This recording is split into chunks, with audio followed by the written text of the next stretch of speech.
Bueno, pues vamos a orar, ¿sí? ¿Oramos?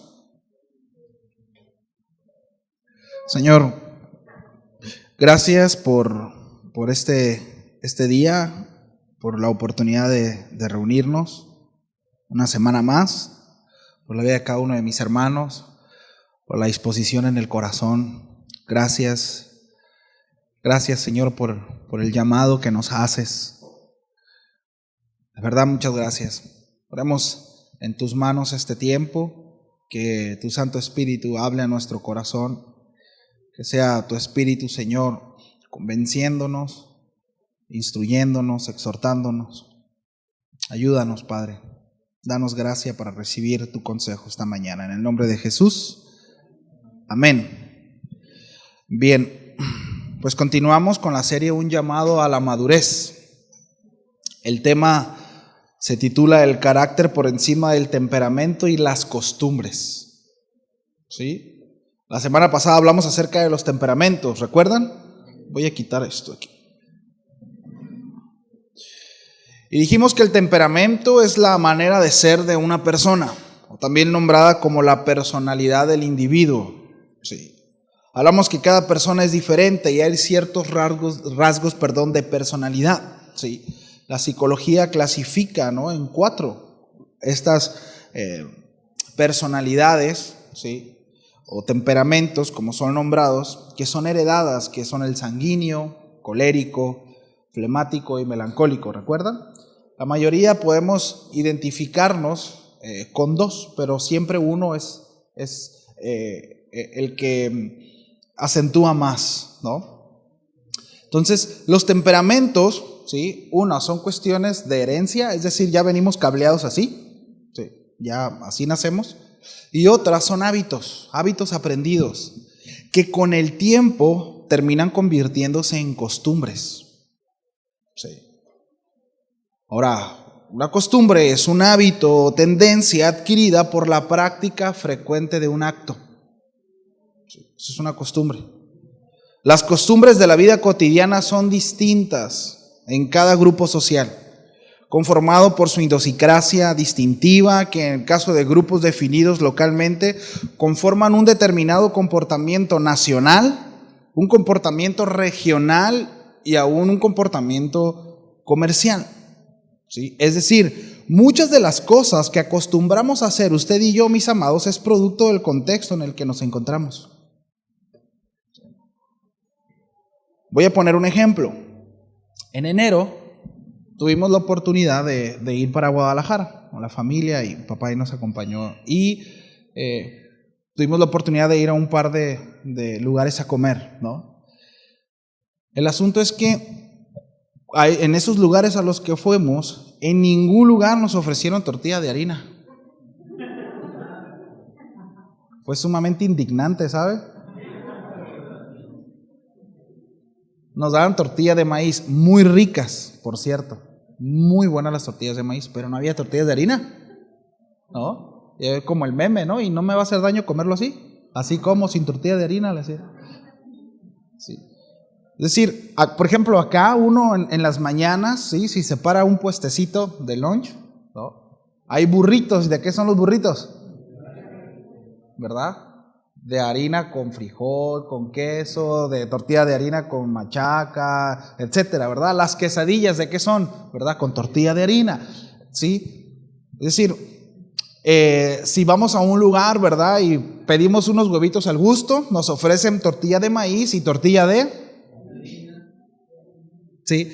Bueno, es una costumbre regional, ¿sí?, aún en la gastronomía. Es una costumbre regional. Yo un tiempo que estuve trabajando como guía de buzo y me tocó ver, ¿no?, salir con europeos, ¿sí?, con japoneses, con americanos, nacionales, y cada uno tiene sus particularidades, ¿sabe? Los más extremos, debo decir que es el estadounidense, ¿sí?, y el japonés. El estadounidense pide que se le haga todo, él paga por eso.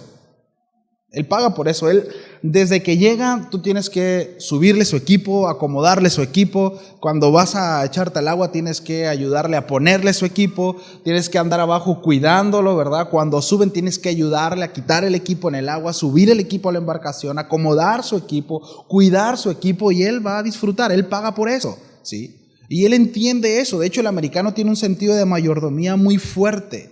Paga por eso. Aparte de que paga a la empresa, él paga propina porque le den un excelente servicio, ¿sí? Y aquellos que han trabajado en ese sentido, pues no tenemos problema, o no teníamos problema, ¿verdad?, por hacerle todo, porque sabíamos que nos iba a ir bien con las propinas. El japonés, ¿sí? El japonés es muy distinto. El japonés es todo orden y disciplina. Desde que él siempre llega con todo, ¿no?, de una manera muy correcta. Él pregunta dónde va a ser la embarcación, en dónde va a ser el equipo. De hecho, si tú intentas ayudarle, por supuesto hay sus excepciones, pero normalmente ellos son los que llevan el equipo, ellos acomodan el equipo, ellos se ponen su equipo. Cuando bucean, ellos normalmente te preguntan cuáles son las características o las normas de la zona de buceo, y dentro de esas normas ellos deciden cómo bucear, ¿sí? Y son muy ordenados y muy disciplinados. De hecho, normalmente se suben a las embarcaciones con su equipo puesto, y ellos se quitan su propio equipo y guardan su propio equipo. Y ahí mismo, si tienen oportunidad, ¿verdad?, dependiendo del equipo que traen, ellos ahí mismo, ¿no?, lo secan y lo dejan guardadito. Por supuesto que no hay mucha propina en eso. De hecho, hay regiones, lugares en Japón, en donde para ellos es una ofensa pedir o dar propina. Sí. Orden y disciplina. Es una cuestión cultural. ¿Quién está bien y quién está mal? ¿Qué es bueno y qué es malo? Es una cuestión cultural. Hábitos nacionales que aún en el deporte o en algo tan sencillo como un hobby se ve reflejado, ¿sí? Hábitos y costumbres, ¿sí? Ahora, los judíos se sentían muy orgullosos de su sistema educativo, ¿saben? Digo, hay mucho que aprenderle en ese sentido. Pero quiero hablar quiero poner una base en ese sentido, ¿sí? Porque por supuesto que ahorita vamos a ir a las Escrituras, ¿sí? Pero los judíos se sentían muy orgullosos del sistema educativo que ellos tenían. En la época de Jesús ya habían desarrollado un sistema educativo muy particular. Los niños a partir de los 5 años empezaban a aprender diversas materias de la ciencia, como aritmética, geografía, historia, pero sobre todo aprendían la Torá a partir de los 5 años. Este sistema educativo estaba diseñado para promover a los más calificados y eliminar a los que no eran calificados. Sí. Este sistema se dividía en 3, ¿sí? El Bet Sefer, Bet Talmud y el Bet Midrash, ¿sí? El Bet Sefer, que era el primer nivel a partir de los niños de los 5 años, era obligatorio, escúcheme bien, memorizar los 5 primeros libros del Tanaj, es decir, el Pentateuco. Memorizar de los 5 a los 10 años. Memorizar, no nomás, no, si a veces de repente, ¿no?, el texto de la semana, ¿no?, nos cuesta trabajo. Bueno, estos niños se memorizaban los 5 primeros libros. Había una costumbre en el maestro que tomaba miel en su mano y mientras él bendecía se lo ponía en la boca y lo bendecía de esta manera: que la Torá sea tan dulce como la miel. Sí.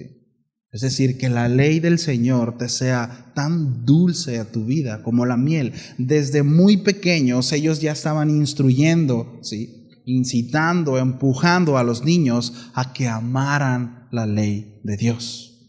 Sí. A pasar ese tiempo, sí, se iban ellos a aprender un oficio según su familia. Los que tenían padres pescadores, pues empezaban el oficio de pescadores, comerciantes, carpinteros, agrícolas, según, repito, destacaban o según el contexto de su familia. Pero si destacaban, si eran niños ilustres, ¿verdad?, donde habían podido aprender todo el Pentateuco, ellos subían al siguiente nivel. Y el siguiente nivel es el Bet Talmud. Estos niños llegaban de los 10 a los 15 años. Y estos niños comenzaban a memorizar no solo el Pentateuco, ya tenían la base de sino también los salmos, proverbios y profetas, tanto mayores como menores. Sí. Se lo aprendían, tenían que aprender. Ojo, no estamos hablando de interpretación de escritura, no estamos hablando acerca de conclusiones ni aplicación de vida, sino aprender las escrituras de memoria. Sí. Al terminar esta etapa de los 10 a los 15 años, el joven podía regresar a dedicarse a algún oficio, según sus padres o el que querían aprender. Sí. Pescadores, comerciantes, carpinteros, agrícolas, etcétera, etcétera. Sí. Pero si el muchacho tenía cualidades, si el muchacho era sobresaliente, pasaba al tercer nivel. Este tercer nivel es el Bet Midrash. Después de haber memorizado las escrituras, ahora comenzaban con el estudio y la interpretación de las escrituras sagradas. Por supuesto que estoy dando un pincelazo, ¿sí? En internet puede verificar todos estos datos y puede echarse un clavado si gusta, por una cuestión cultural. ¿Sí? Ya en este nivel, ya no solamente era aprenderse las escrituras, sino ya entraba en un seguimiento, ¿sí?, de interpretación. Ojo con esto, en el tiempo de Jesús había diferentes escuelas judaicas, ¿sí? Había diferentes tipos de escuelas. Entonces, ya en este nivel, el muchacho, el joven, buscaba un rabino al cual seguir. Y habían diferentes rabinos. Habían rabinos con mucho prestigio y había otros que no tanto. Y el muchacho llegaba y buscaba al rabino, ¿sí? Y él decía, quiero ir con fulano, ¿verdad? Con el rabino Bogdan. Entonces llegaba con el rabino Bogdan y le decía, rabino Bogdan, quisiera ser su discípulo. Esto implicaba que iba a despertar con él, iba a andar con él, dormir con él y todo lo que hacía el rabino Bogdan, también este discípulo iba a imitarlo. Pero normalmente, sobre todo los rabinos que eran muy cotizados, ¿sí?, hacían ciertas preguntas y ellos hacían preguntas para que ellos pudieran valorar si este discípulo era calificado o no, si era apto o no. Sí, nosotros en las escrituras por lo menos vemos un par de nombres, ¿no?, de rabinos que sobresalen, ¿no?, como Gamaliel, por ejemplo. Sí. Ahora, si este joven contestaba la pregunta de manera favorable, según la pregunta del rabino, había una frase que le decía el rabino, y era esta: sígueme. Sígueme. Si no era calificado, ¿sí?, le decía, no eres un discípulo calificado. Entonces el muchacho tenía la opción de buscar otro rabino. Sí. Ahora, esta frase, sígueme, tenía un gran valor en la cultura judía. Tenía un gran valor. Eras aceptado, eras alguien con valor. Significaba que había sido calificado para la familia era honroso que uno de sus hijos fuera discípulo de algún rabino conocido, porque había pasado estos tres filtros y era un hombre ilustre, era un joven ilustre. Sí. Ahora, cuando Jesús caminó sobre la tierra, Él fue totalmente en contra de este sistema educativo como rabino, ¿sabe? Totalmente en contra, ya que fue Él quien llamó a sus discípulos y no sus discípulos a Él. Sí. Él fue quien llamó a sus discípulos. Cuando tenemos todo este contexto, la realidad es que cobra mucho sentido el llamado a sus discípulos. Porque nosotros vemos en los evangelios que ellos dejaron absolutamente todo y le siguieron. Y no sé si usted alguna vez se había preguntado, pero ¿por qué tan sencillamente ellos dejaron todo y siguieron a este hombre? Ahora, si nosotros vemos el contexto, Jesús cuando empezó su ministerio tenía aproximadamente 30 años. Era un chavito. Era muy joven. Sí. Seguramente los discípulos andaban entre esa edad, e incluso más joven. Se sabe que Juan tenía entre 16 y 18 años. Pedro debe haber tenido unos 25, 26 años. Como que siempre nos hacemos la idea, ¿no? De que eran ya señores y todos, pescadores, y masticaban tabaco, ¿no? No, eran muy jóvenes. Eran muy jóvenes. Pero vemos cómo, repito, cuando vemos este contexto, cobra mucho sentido, ¿sabe? El llamado a los discípulos. Dice la Escritura que ellos dejando todo le siguieron. El rabino Jesús les había aceptado, les había dado valor, estaban calificados. Sí. En el Evangelio de Mateo, capítulo 4, verso 18, dice: andando Jesús junto al mar de Galilea, vio a dos hermanos, Simón llamado Pedro y Andrés su hermano, que echaban la red en el mar, porque eran pescadores. Y les dijo: venid en pos de mí, y os haré pescadores de hombres. Ellos entonces, dejando al instante las redes, le siguieron. Pasando de ahí, vio a otros dos hermanos, Jacobo, hijo de Zebedeo, y Juan su hermano, en la barca con Zebedeo su padre, que remendaban sus redes, y los llamó, y ellos, dejando al instante la barca y a su padre, le siguieron. Atendieron este llamado. A lo largo de toda la Escritura vemos que Dios llamó a hombres y mujeres de diferentes contextos sociales, geográficos, culturales, etc. Desde reyes, pescadores, médicos, asesinos, sacerdotes, príncipes. Sí. Todos con carencias de carácter y con diversos temperamentos. Sí. Todos.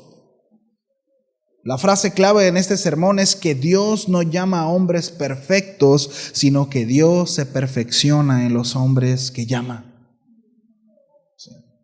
Dios no llama a hombres perfectos, sino que Dios se perfecciona en los hombres que llama. Dios desea transformar la vida de aquellos que hemos sido cautivados, convencidos y persuadidos por su Santo Espíritu. La vida del hombre se ve radicalmente afectada cuando el Evangelio penetra su corazón. El apóstol Pablo le dice a los corintios: de modo que si alguno está en Cristo, nueva criatura es. Las cosas viejas pasaron y aquí todas son hechas nuevas. Sí. Sus viejas costumbres acá son un cero a la izquierda, no valen. El temperamento no es impedimento para la obra de Dios. Sin embargo, empieza una lucha frenética de todos los días entre esta nueva naturaleza y la carne no redimida. Por eso el apóstol Pablo le decía a los romanos: miserable de mí, ¿quién me librará de este cuerpo de muerte? Sin embargo, el corazón está inclinado en hacer la voluntad de Dios. Esa es la obra de su Espíritu.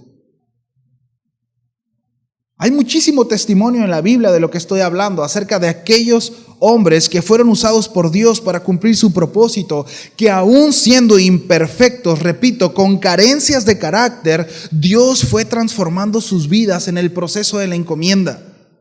Y esto es muy importante mencionar, que todos fueron transformados. Diga conmigo: todos fueron transformados.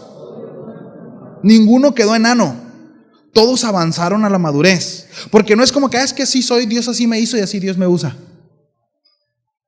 No se queda ahí el asunto. Porque todos, ciertamente Dios llamó a hombres imperfectos, pero se encargó de que su obra, ¿verdad?, fuera impresa en sus vidas.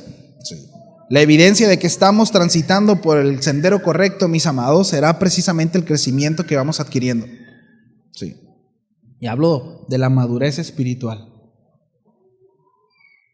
Porque si estoy transitando, ¿verdad?, en un camino en donde tengo 62 años y sigo comportándome igual, y sigo pensando igual, y sigo tomando las mismas decisiones, y me sigo tropezando con la misma piedra, algo no estoy haciendo bien. Sí, algo no estoy haciendo bien. Necesitamos crecer. Cuando hablamos acerca de lo necesario que es la madurez, ¿no? Hablábamos de que no es sano y no es normal, no es la norma que un niño no crezca, ¿cierto? No es la norma, no está bien. Bueno, lo mismo para el creyente. Sí. Si no crecemos, si no avanzamos, si estamos atorados donde mismo, no es la norma, algo no está bien. Sí. Algo no está bien. En la alabanza da gracia, ¿no? Y no hay problema que los pequeñitos, por ejemplo, de repente griten y hablen, ¿verdad?, y balbuceen. Está bien, ¿sí? Pero cuando un niño más grande lo hace, no está bien, ¿cierto? O cuando un joven o un adulto no está bien, ¿sí o no? las entrañas empiezan a retorcerse, ¿no? Porque hay tiempo para todo, ¿sí? La evidencia de que estamos transitando por un sendero correcto, mis amados, será el crecimiento que vamos adquiriendo. Si nosotros vamos por el camino que Dios establece para nosotros, cualquiera que sea, ya que hay llamados muy particulares, ¿sí? Si vamos por el camino correcto, iremos avanzando en nuestro crecimiento espiritual. Nos pareceremos cada vez más al Señor. La semana pasada hablábamos, ¿no?, acerca de que muchas veces nos dicen, es que te pareces a tu papá, te pareces a tu mamá, te pareces a tu abuelo, igualito a tu padre, ¿no? Bueno, la idea es que nos parezcamos más a Cristo. La idea es que dejemos de parecernos más a cada uno de nosotros o a nuestros familiares, ¿verdad? Y que nos parezcamos más a Cristo. Y que nuestras conductas y nuestras formas de pensar y nuestras decisiones sean acorde al Hijo de Dios. De eso se trata. Los discípulos, los cuales llamó Jesús, eran sumamente temperamentales. Sumamente temperamentales. Me refiero a hombres impulsivos, movidos por emociones. Sí, ¿no? Los evangelios permiten, mis amados, que podamos observar el crecimiento de cada uno de ellos. Como Pedro. Era necesario hablar de Pedro. Y no estoy hablando de Pedrito. Está Pedrito con los niños, ¿no? Simón Pedro, no pescador. Jesús le dijo, te haré pescador de hombre. Pedro se destacó por estar presente en los acontecimientos más sobresalientes en el ministerio de Jesús. Pero también se destacó por ser un hombre impetuoso, arrebatado, totalmente temperamental. Sí. No pensaba mucho, sino reaccionaba a las cosas. Sí. Sucedía algo y ¡pah! Reacción. Bueno, era su temperamento. Sí. Era su temperamento. Miren, era tan así que Pedro se atrevió a regañar al maestro cuando le enseñaba acerca de su muerte y su resurrección. Sí. De ninguna manera te acontezca esto. El Evangelio de Mateo, capítulo 16, verso 21, dice, desde entonces comenzó Jesús a declarar a sus discípulos que, fíjense lo que les enseñaba, es necesario ir a Jerusalén, es necesario padecer por los ancianos, por los principales sacerdotes, por los escribas, es necesario ser muerto y resucitar al tercer día, Pedro. Dice entonces Pedro, tomándolo aparte, comenzó a reconvenirle diciendo, Señor, ten compasión de ti, de ninguna manera te acontezca esto. Pedro, es necesario. Reacción. Pedro escuchó, ra, ra, ra, voy a morir, ra, ra, ra, ¿no?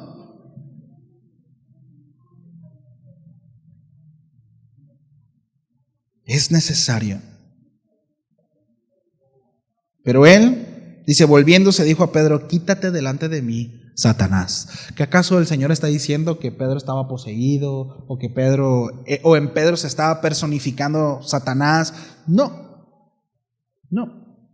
Simplemente lo que el Señor le estaba enseñando a Pedro es que esa manera de reaccionar no provenía del cielo, no era una naturaleza divina, sino era totalmente carnal. Era algo totalmente, ¿verdad? En cuanto a sentidos, ¿no? Entonces dice, me eres tropiezo porque no pones la mira en las cosas de Dios, sino en las cosas de los hombres. Entonces Jesús le dijo a sus discípulos, si alguno quiere venir en pos de mí, ojo con esto, niéguese a sí mismo. ¿A qué se va a negar? ¿A no comer? ¿A no ir al baño? ¿A no bañarse? ¿A qué se va a negar? ¿A qué se refiere o a qué se refería Jesús en este contexto que estamos viendo? ¿A qué se refiere Jesús con negarse a sí mismo? A nuestros impulsos emocionales, a nuestro temperamento. La carne. Porque solemos reaccionar. Sí. Solemos reaccionar. Reaccionamos a lo que nuestro cuerpo nos pide de manera inmediata, ¿no? ¿No está César aquí, va? ¿No vino César? Sí, está con los niños. Ah, sí, cierto, estaba acá en el piano. Pero, ¿por qué digo esto, no? Porque en la semana se supone que tengo que portarme bien. Le estoy echando ganas. Pero andaba con un amigo en la calle y me dice, vamos a desayunar. Y ya fuimos, se me olvidó. y me eché una quesadilla de harina de camarón, ¿no? Ya que le di la mordida dije, es esa, ¿no? Me persigue esa. Un impulso, ¿no? Si alguno quiere seguir al Señor, si alguno quiere ser discípulo del Señor, tiene que negarse.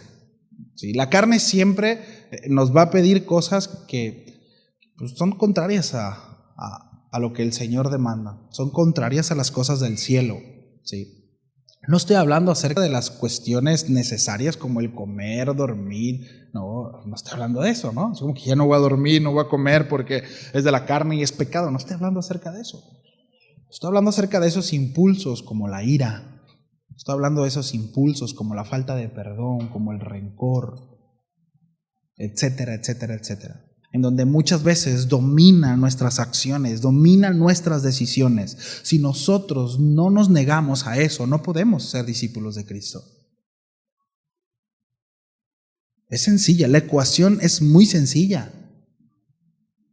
Sí, es muy sencilla. Pedro de manera impulsiva le dijo, bueno Señor, si es necesario morir junto contigo lo haré. Está bueno, muere pues. Pero yo voy contigo, Señor. La respuesta de Jesús fue, no lo harás, compadre. Es cierto. Y no es porque Jesús lo declarara, es porque Jesús lo conocía. No lo vas a hacer. De hecho, te vas a acobardar y me vas a negar. Y así fue. Tal cual. Oh, sí, Señor, yo muero por ti, ¿verdad? Aquí está mi vida, Señor. ¿No? Que me maten. Ama a tu esposa, educa a tus hijos. Mejor mátame. Es mucho más, miren, es mucho más sencillo aventarnos ese tipo de frases, ¿no? De, sí, Señor, yo muero, a ser un hombre responsable, a ser un hombre trabajador, a ser un hombre diligente, a ser un hombre que ama a su esposa, a ser un hombre que educa a sus hijos. Es mucho más sencillo aventarnos esas frases domingueras. ¿Sí o no? Es mucho más sencillo. Salir y predicar y hacer y decir. Pero ¿qué onda con nuestra vida? Y ahí es donde el Señor, mis amados, quiere llevarnos a madurar. Donde Dios quiere llevarnos a la madurez. ¿Sí? Porque solemos ser muy impulsivos. ¿Sí? Jesús le dijo, no es cierto, Pedro. No te vas a ir conmigo. Todavía no. Todavía no. Cuando me capturen, de hecho, me vas a negar. Y así fue. Sí, así fue. Cuando estaban aprendiendo a Jesús, dice el Evangelio que Pedro sacó su espada, ¿recuerdan? Intentando matar a este siervo llamado Malco, pues le pasó a quitar la oreja. Y Jesús dice que le dijo a Pedro, mete tu espada en la vaina. Dice, la copa del Padre me ha dado, ¿no la he de beber? Otra vez, Pedro, ¿no has entendido? ¿Sigues atorado, Pedro, en esto? ¿No has entendido que es necesario que muera? ¿Es necesario que resucite? Sí. No terminaba de entender la obra de su maestro, precisamente por ese temperamento. Miren, mis amados, si nosotros no nos negamos, si no empezamos, ¿verdad?, a ubicar nuestros afectos, si no permitimos que la obra del Señor gobierne sobre nuestras vidas y no tomamos decisiones conforme a su palabra, esos impulsos en el corazón siempre nos estorbarán para ver con claridad los propósitos de Dios. Es que no escucho su voz, es que no veo claro, es que no sé qué hacer. ¿Qué hay en tu corazón? ¿Qué hay en tu corazón? ¿No será que tu reacción, tu inmadurez está estorbando a que veas con claridad, a que escuches con claridad? Digo, porque todos en algún momento nos vemos en una situación así, en donde realmente no sé. ¿Y a cuántos les gustaría que el cielo se abriera, ¿no? Y bajaran unos ángeles y dijeran, ángel, haz esto, ¿no? Dios dice, uff, qué chulada. Pero no es así, porque Dios quiere llevarnos a madurar y a crecer. Y algo que nosotros veíamos ahí en Juan 15 es precisamente que es necesario la permanencia, ¿cierto?, en su palabra y la obediencia a esta para entonces nosotros llevar mucho fruto. permanecer, comunión con Dios, comunión con Él. Si no tengo comunión, si no tengo una relación personal con el Señor, difícilmente, mis amados. Miren, no sé si a usted le pasó, pero cuando yo recién llegué a los caminos del Señor, el Señor me hablaba con todo. Miren, si no uso una burra es porque, ¿no? Pero el Señor me hablaba a través de personas, sueños, imágenes, la Biblia, y era muy claro el Señor, y me decía qué tenía que hacer. ¿Por qué ahora no? ¿No se ha preguntado usted eso? Yo en algún momento me pregunté, bueno, yo debo de entender, esto no es una doctrina, no es para que digan, no, es que no es una doctrina ni mucho menos, pero puedo entender, mis amados, que al principio somos niños, somos bebés. Y muchas de las cosas que Dios obra y Dios hace en nuestras vidas son necesarias. Pero lo que Dios quiere es llevarnos precisamente a una madurez, a una relación constante. No siempre el Señor nos va a estar dando papilla en la boca. Tenemos que ser diligentes. ¿Queremos conocer los misterios del Señor? Estudiemos. Metámonos. Oremos. ¿Me explico? No siempre va a ser así. Necesitamos crecer, necesitamos madurar. Sí. Bueno, la vida del apóstol Pedro, sí, la verdad que es muy conmovedora en muchos aspectos. Y yo me relaciono mucho. Y yo la miraba, a mí me da mucha esperanza, ¿sabe? Este tipo de temas. Me da mucha esperanza ver a estos hombres y ver sus debilidades y ver cómo fueron avanzando y cómo terminaron. Digo, me da esperanza a mi vida, ¿no? Porque puedo identificarme en muchas áreas. Sí, el apóstol Pedro, repito, no terminaba de entender la obra de su maestro, pero la resurrección de Cristo cambió por completo la vida de Pedro, dándole todo el sentido a sus enseñanzas. Sí, porque después de negarlo, dice la Escritura que lloró amargamente. Lloró amargamente después de negarlo.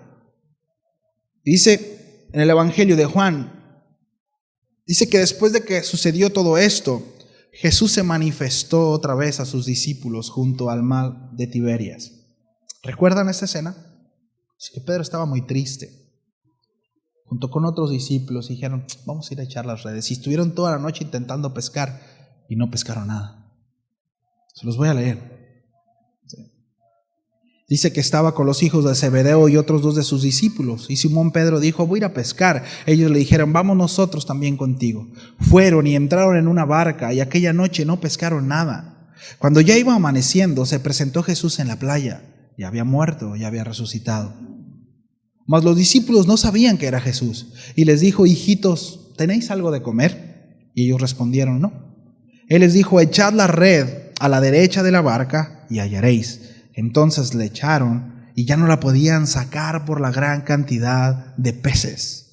Entonces aquel discípulo a quien Jesús amaba, me encanta porque Juan se describe así, ¿no? El discípulo amado, y él es mismo el único que dice eso, ¿no? De sí mismo, el que más amaba, ¿no? El consentido, ¿no? Dice, entonces aquel discípulo a quien Jesús amaba dijo a Pedro, es el Señor. Y Simón Pedro, cuando oyó que era el Señor, se ciñó la ropa porque se había despojado de ella y se echó al mar para encontrarse con él. Quiero que entendamos el contexto. Pedro le había dicho, Señor, que no te acontezca esto, no puedes morir. Y el Señor le dijo, Pedro, entiende, tengo que morir. Es necesario que muera para que pueda resucitar. Y Pedro le dijo, yo voy a morir junto contigo. Le dijo, Pedro, no vas a morir conmigo. De hecho, me vas a negar, te vas a acobardar.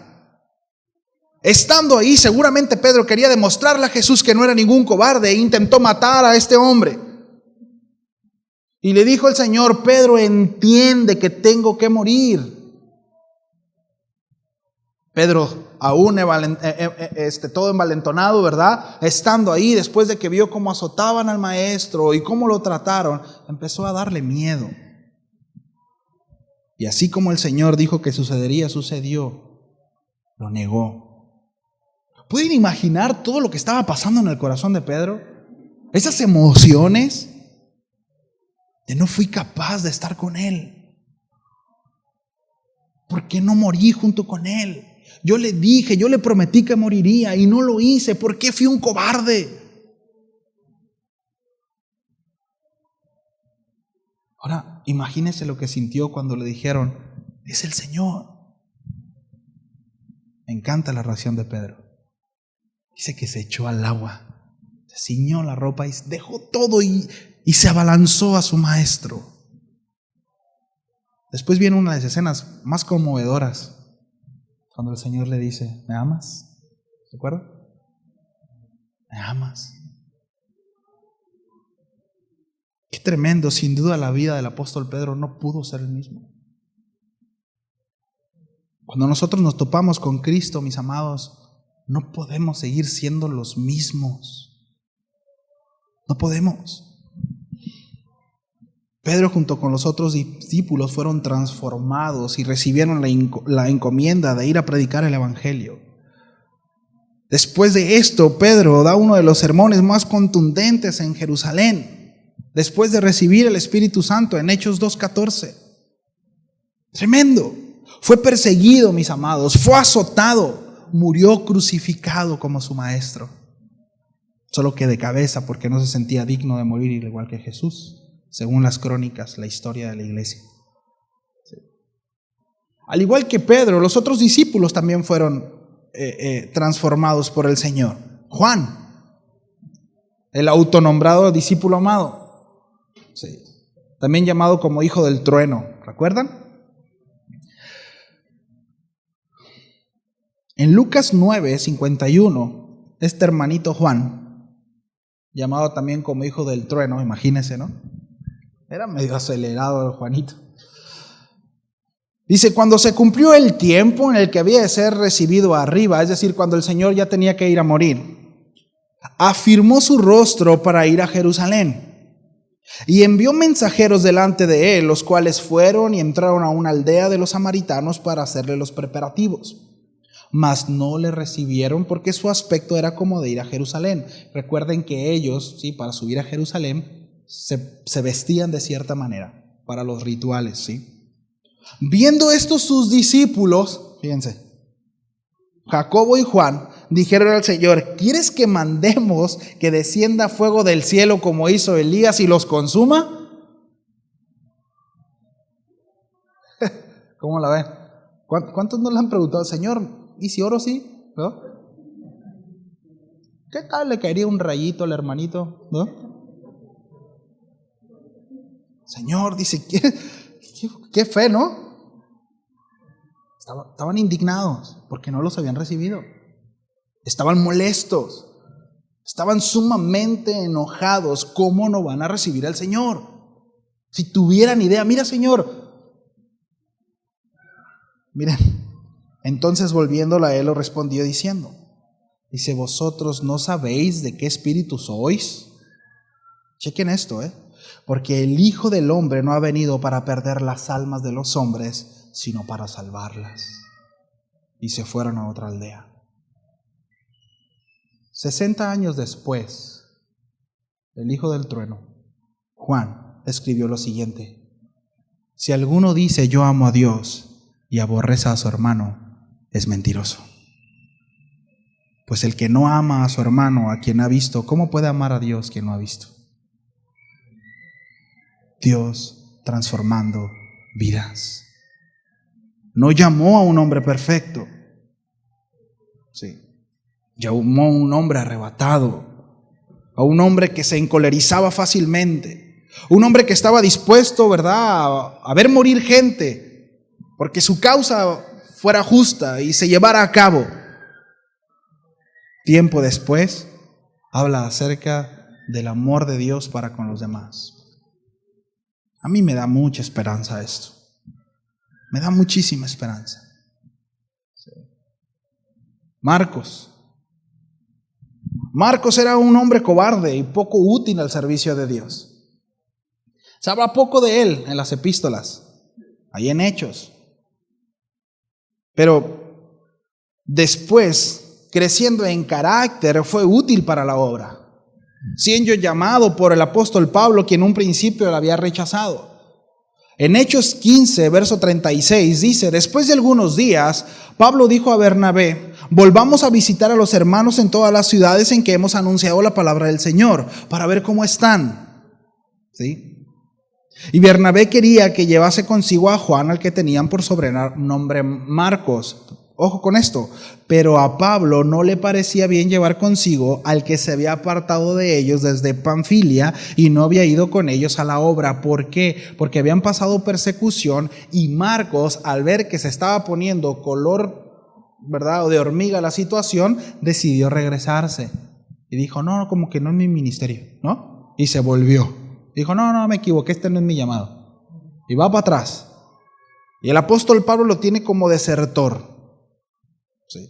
Y aquí vamos a ver, mis amados, sí, cómo no solamente en esta situación en donde está implicado el apóstol Pablo, también Marcos y Bernabé, vamos a ver diferentes temperamentos. Y también cómo podemos alcanzar a ver cómo Dios transforma las vidas. ¿Sí? Entonces el apóstol Pablo le dice a Bernabé: no, a ese desertor yo no me lo llevo. No es útil para la obra. No sirve. No sirve. Sí. Porque el asunto, ojo con esto, mis amados, el apóstol Pablo no quería soldados, para ir a pelear de manera física. Es decir, el apóstol Pablo no está diciendo: yo quiero a alguien, ¿verdad?, que vaya y me defienda. Necesitamos guaruras y él no sirve porque se regresa. No. Entendamos que la idea era poder ir a predicar el evangelio y resistir lo que viniera. Porque eso, mis amados, siempre fue el testimonio de los discípulos de Cristo. ¿Qué es, mis amados, lo que identifica, sí, lo que caracteriza a los hijos de Dios? Es que aún en las persecuciones ellos se mantienen. Sí. Nosotros podemos ver la historia y cada que a la iglesia le pegaban sus corretizas crecía, se multiplicaban, avanzaban. Sí. Es decir, podemos tener como evidencia que aquel que no resiste es porque le falta al Señor. Sí. Con el Señor no hay desertores. Espero y me explique en lo que estoy intentando, el punto que estoy tratando de ver. Sí. Entonces el apóstol Pablo no es que quería gente para ir a pegarse un tiro con los que le querían pegar, ¿no? No es que quería ir a pelearse. El apóstol Pablo entendía, ¿sí?, cuán importante era poder resistir, aún en el vituperio, aún en la persecución, y que era necesario mantenerse firme, como Esteban. Aún siendo apedreado, ¿verdad?, recibiendo las rocas, tronando su cabeza, seguía predicando el evangelio. Es una característica de un discípulo, ¿sabe? Es una característica de un discípulo.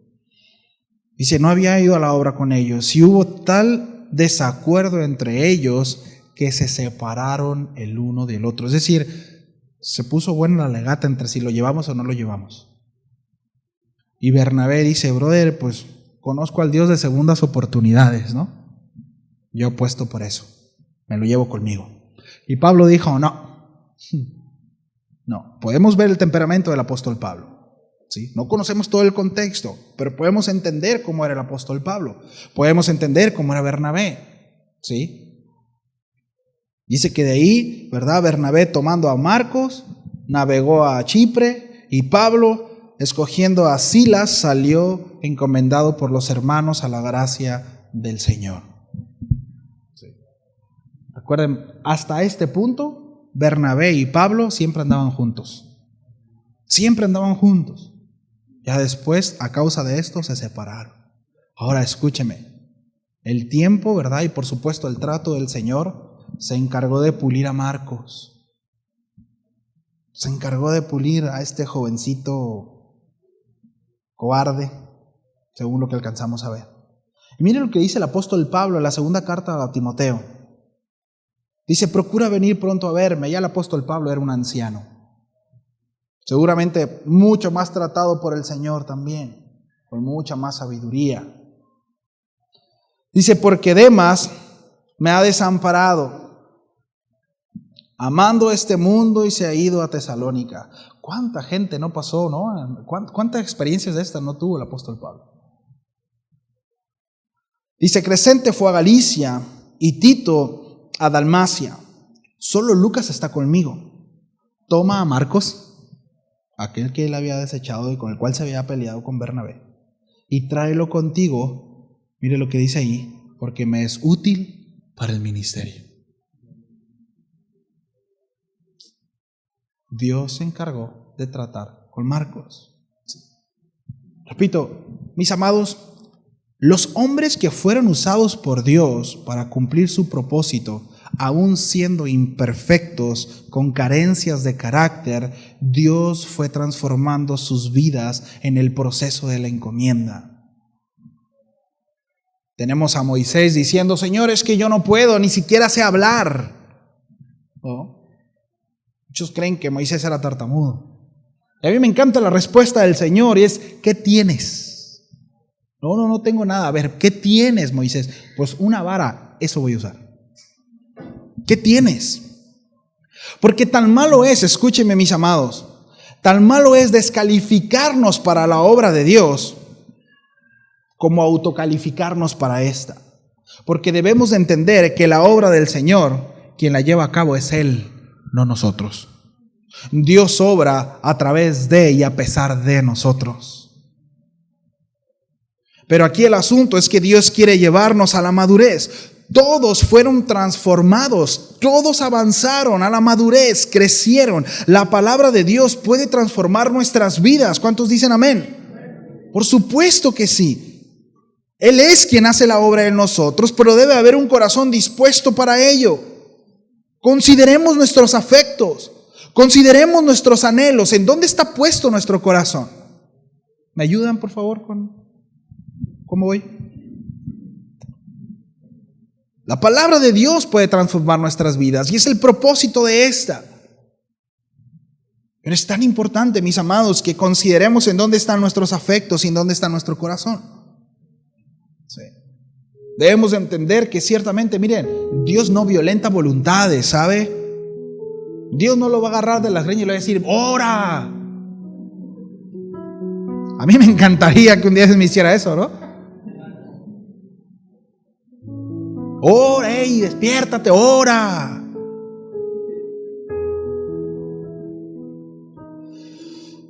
No, mis amados. La palabra es clara y Él apela al amor, ¿sabe? Él apela al amor. Muchos de los ateos argumentan, ¿sí?, que la fe del creyente no es sana, porque su moral depende de un castigo. Esa es una interpretación muy incorrecta, y que si usted la ha interpretado así está mal. Nuestra moral no depende del castigo que recibimos de Dios, sino por la vida de Dios que hemos recibido en nosotros.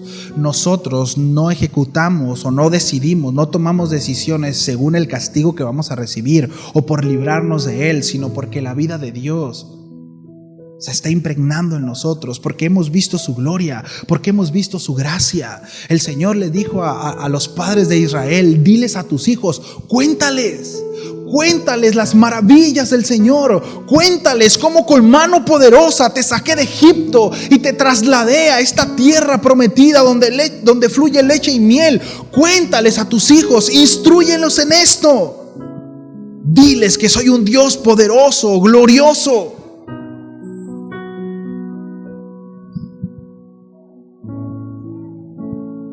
Nuestra relación con Dios no puede estar directamente relacionado solamente con el hecho de librar el infierno. Esa no es la idea del Señor. Le amamos porque Él nos amó primero. Jesús fue claro en cuanto a sus mandamientos y dijo: si me amas, ¿qué? La evidencia de que me amas es que guardas mis mandamientos. El motor no es ser librado de un castigo, el motor es el amor. Por cuanto hemos recibido su amor. Y en esto consiste el amor de Dios, en que aún siendo imperfectos, pecadores, transgresores, Él nos amó. Y nos amó de tal manera que dio a su Hijo, puso a su Hijo en nuestro lugar, tomó nuestro lugar. Ahí vemos el amor de Dios. Ahí vemos el amor de Dios. Debemos, diga el que está a tu lado, debemos toparnos con el único Dios verdadero. Que nuestras vidas en verdad sean afectadas. Que sea deseable su santidad, su gloria, su majestad. Que sea deseable.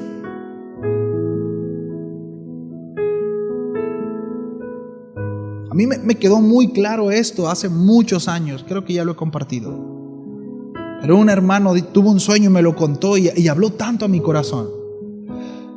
Y él decía, en este sueño vi un escenario en donde por un lado estaban los hijos de Dios. Dice, estaban contentos, el panorama era bonito. Y del otro lado había mucha gente con mucha hambre. Yo los miraba desnutridos. De hecho, dice él que miraba como tipo sepia, ¿no? Sin color. Y yo miraba que los de este lado miraban la condición de los que estaban allá y no hacían nada.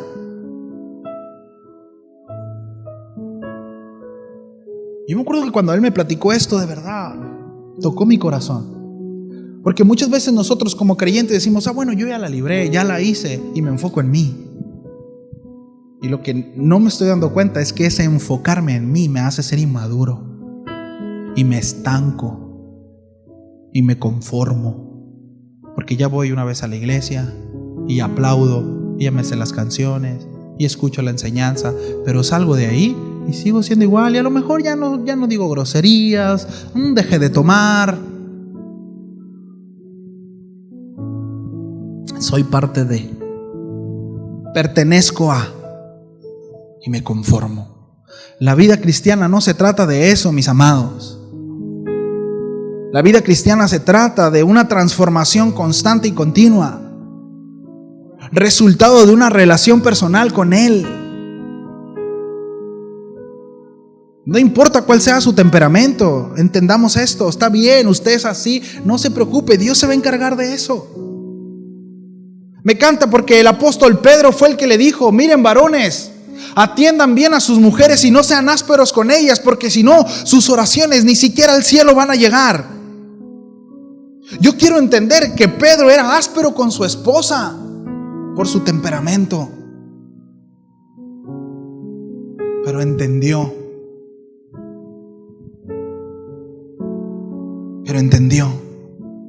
Dios se encargó de hacerle entender. Para el propósito de Dios en nuestra vida, los temperamentos, miren, Dios nos hizo así por algo, ¿sabe? Dios lo hizo así por algo. Yo puedo ver a mi hijo, puedo ver a mi hija y yo les puedo ver un potencial para muchas cosas dentro del reino de Dios. Yo anhelo eso y lo añoro, pero entiendo que necesitan carácter. Pero puedo ver su potencial. Dios también nos hizo así porque tiene potencial, Él lo ve. Nos creó para Él, para su gloria. Mis amados, no nos salvamos para nosotros mismos, ni siquiera nos salvamos nosotros mismos. El Señor nos salvó para Él. Para Él. Necesitamos crecer.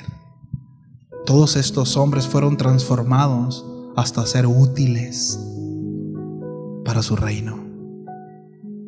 Hasta ser útiles. ¿Dios lo salvó? Qué bueno. ¿Dios lo redimió? Bueno, quizá está en este proceso de transformación para ser útil. Sí. ¿Nos ponemos de pie? Es un gran reto, ¿no?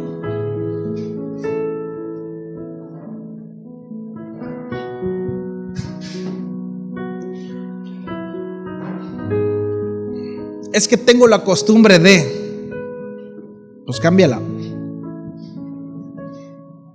Cámbiala. Cambiemos hábitos. Es que así me criaron, hermano. Es que así nací y así crecí y así me moriré, dijo aquel. Cambiémoslo. Identifiquemos. Miren, el problema de la cultura en la que vivimos es cuando esa cultura choca con la cultura del reino. Ahorita hablábamos acerca de las tortillas, ¿no? Dios no se enoja que comamos tortillas de harina con moderación.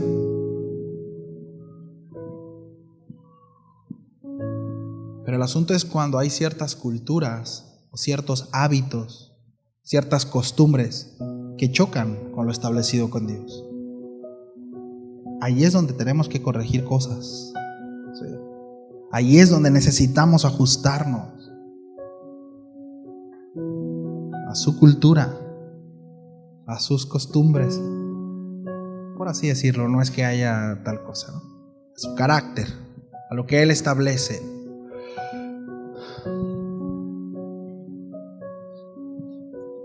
Necesitamos ser afectados por su palabra. Yo quiero, ahí donde está, que cierre sus ojos, nomás para que no se distraiga. Es esto. Yo quiero invitarlo a que asuma esta responsabilidad. Dios no violenta su voluntad. Dios no va a violentar su voluntad. Dios, no espere, Señor, es que estoy esperando que hagas algo. Él ya lo hizo. Él ya envió a su Hijo. Él ya derramó la sangre de su Hijo amado. Él ya hizo lo que tenía que hacer. La pregunta es, ¿qué respuesta daremos ante ese don, ante ese regalo? ¿Seguiremos comportándonos igual, haciendo lo mismo?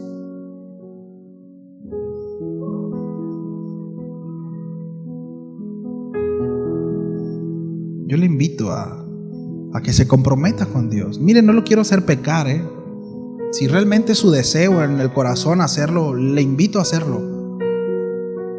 Pero si realmente es su deseo, no lo quiero hacer pecar. No quiero que le mienta a Dios.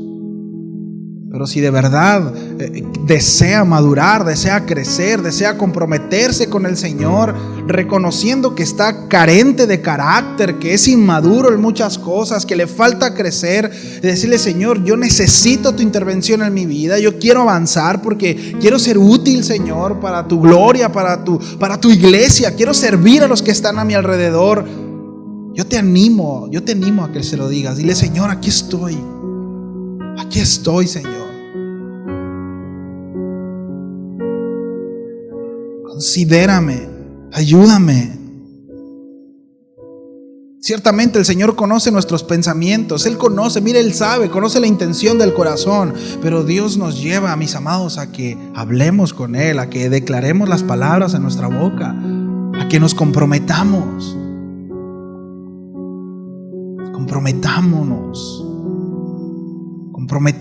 con nuestros hermanos, con la iglesia local, con Él. Comprometámonos. Afirma nuestros corazones, Señor. Que así como los discípulos se toparon contigo, Señor, y pudieron ver tu gloria, que tu Espíritu Santo nos muestre a nuestro corazón de igual manera, y que nuestras vidas se vean afectadas de una manera radical, que ya no podamos ser los mismos. Transforma nuestras vidas. Disponemos nuestro corazón, Señor. Danos la fuerza para mantenernos firmes a las decisiones que tomemos. Llévanos, Señor, a renunciar a aquello que nos aleja de ti. Que sea deseable en el corazón tu santidad, que sea deseable en el corazón tu gloria. Que sea deseable en el corazón, Señor, tu carácter en nuestras vidas.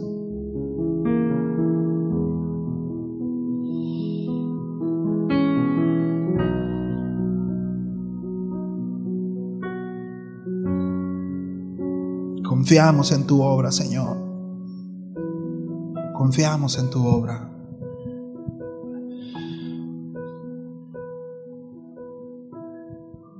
Gracias, Señor.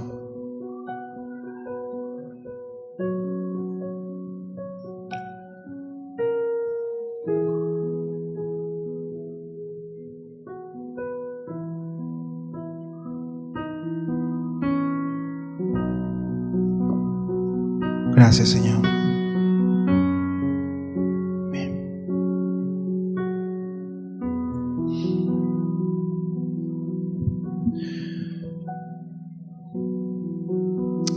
Que Dios nos ayude. Que Dios nos ayude. Necesitamos estar atentos, iglesia. No son días fáciles. Y si nos dormimos, ¿verdad?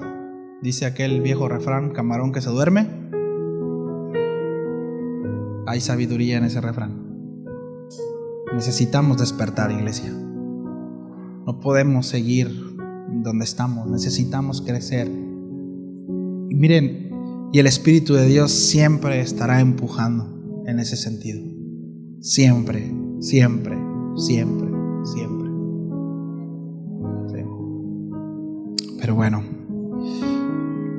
quiero recordarles antes de finalizar que los que van a asistir al retiro, sí, de favor pasen a la parte de atrás con mi esposa, ahí contigo, ahí con mi esposa, para entregarle las reglas del campamento, y también con mi hermana Bere para ver lo de las playeras, ¿sí? Por favorcito. Bien. Familia, que Dios me los bendiga. Muchas gracias por su paciencia, su tiempo. Nos vemos el próximo miércoles.